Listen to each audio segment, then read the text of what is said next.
In today's video, I'm going to be showing you guys how to fill a spouse open work permit application form made outside of Canada.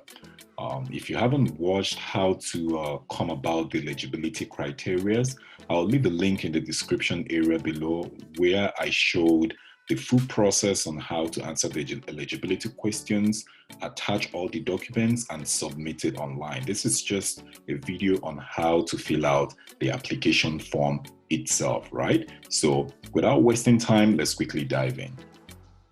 So as you can see on my screen, this is an application for work permit made outside of Canada, and we are going to be filling this application form for specifically a spouse open work permit, right? And here it's IMM 1295E. So if you do have a UCI number, sometimes if it's your first time of applying, you don't have a UCI number, so you're going to leave this blank. But if you have one, you can put that information there. Then you choose how you want service in. Under personal details, number 1, you are going to provide your full name. 2, you're going to choose if you prefer to be called in a different name. You provide number 3, you're going to provide your sex, your date of birth, where you were born, country or territory where you are from, and then if you're a citizen of that country. Then for number 7, it's current country or territory of residence. So here you are going to provide your country or territory, which is where you are currently located, or your current country of residence. If you're a citizen there, you choose that. Also remember that you do have all these drop down arrows here to choose from, right?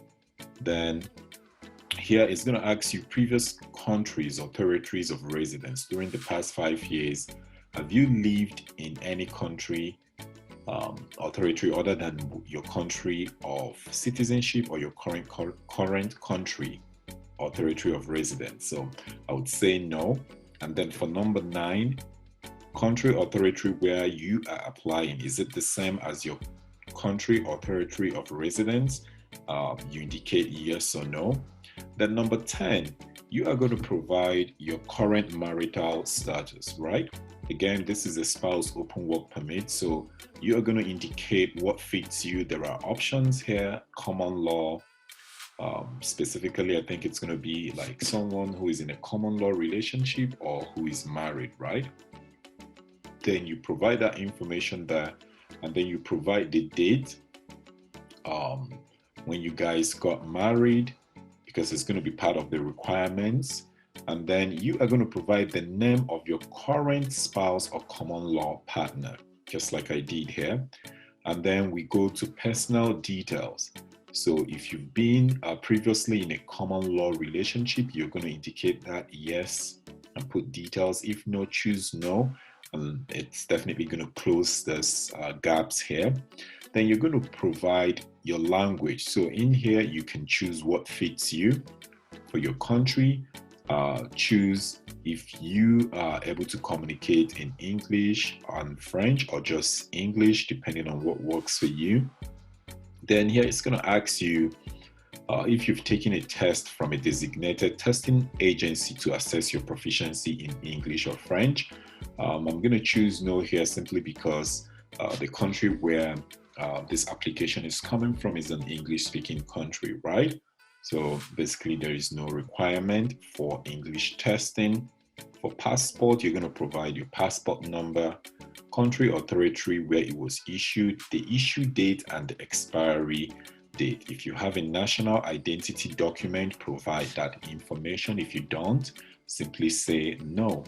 If you have a US PR card, provide the details below. If you don't, check off no and keep going. Then under contact information, you're going to provide your current mailing address, the apartment number, street way, the city, the country, and telephone number and email. So in here it says all correspondence. Here it says all correspondence will go to this address unless you indicate an email address below.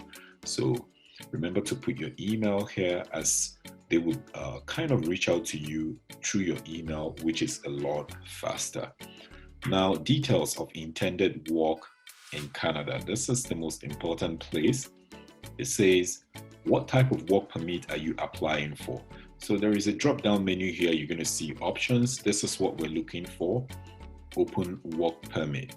So for number 2 till number 6, we are not going to do anything here. We're going to leave it blank. And the reason is because an open work permit lets you work for any employer in Canada. So if you were to be applying for a specific work permit, which isn't what we're applying here, then you're going to fill out this information. So the spouse open work permit we are applying for lets your spouse, or if you're the spouse yourself doing this application, it lets you work for any employer. So we are going to leave number 2 to number 5 blank.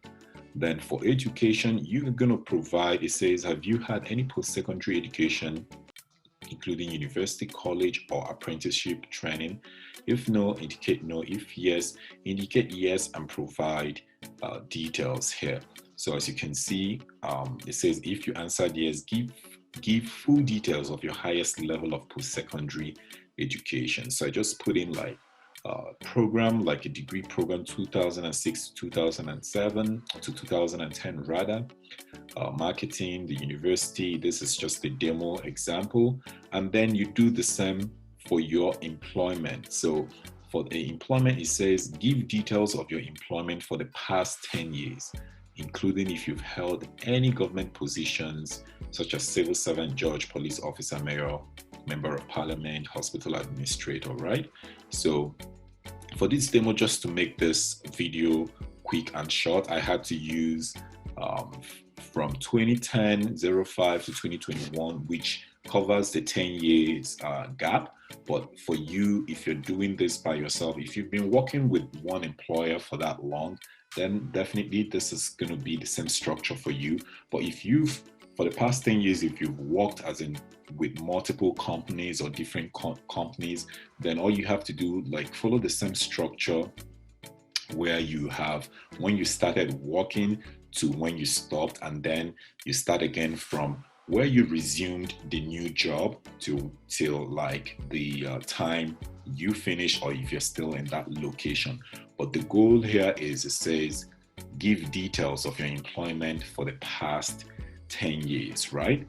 And then once you finish that, pretty much it's almost finished. Now you have to like answer this background information questions. You're going to answer questions about tuberculosis. I'm not going to go into this ones because they are self-explanatory. So you take the time, read each and every one of them, and answer yes or no for what fits you. The thing I want to talk about is this part here. Details for intended work in Canada, open work permit. Do not fill out any information right here because we are applying for spouse open work permit. Even if you're applying for just open work permit, do not put any information down here from number 2 to number 5. And then towards the end here, what you would do is you're going to check off yes or no if you consent to be contacted by IRCC, and you're going to put the date you completed the application. So for this one, you can leave it blank if you want. I just put like a signature using my name. The reason is because we are doing an online application. You are going to do, as in generate a signature during the payment, which I showed in the previous video I talked about, which is the answering the eligibility questions and uploading all your forms and filling that out. So all you have to do is, if you get to this point, you can leave it blank or you can just put your name like this. It doesn't really matter. Then all you do is what? You validate. So good. So let's see this information here. Once you validate it, it says validation completed successfully. Please print the entire application and sign and date the last page. This page contains barcodes that facilitate data entry of your application. Then it says, if you're applying online, you do not need to sign your application form by hand. You'll be asked to provide an electronic signature once you're ready to transmit your documents to CIC. And that was exactly what I said. So now that we've finished this, all you have to do is, if you know how to do that, go ahead, upload this form because we just validated it. All you have to do now is save it to your computer, upload it in your CIC or IRCC account or GCC account. Upload it in that application process and all the documents needed, and then transmit your payment. If you don't know how to do that, check in the description area of this video. You would see the video that I made on how to answer the eligibility questions, and also how to upload all the forms and pay your fees online. That is how to fill out an application. That is how to fill out an application for work permit made outside of Canada, specifically for spouse open work permit. Thank you guys for watching, and I'll see you in my next video. Bye for now.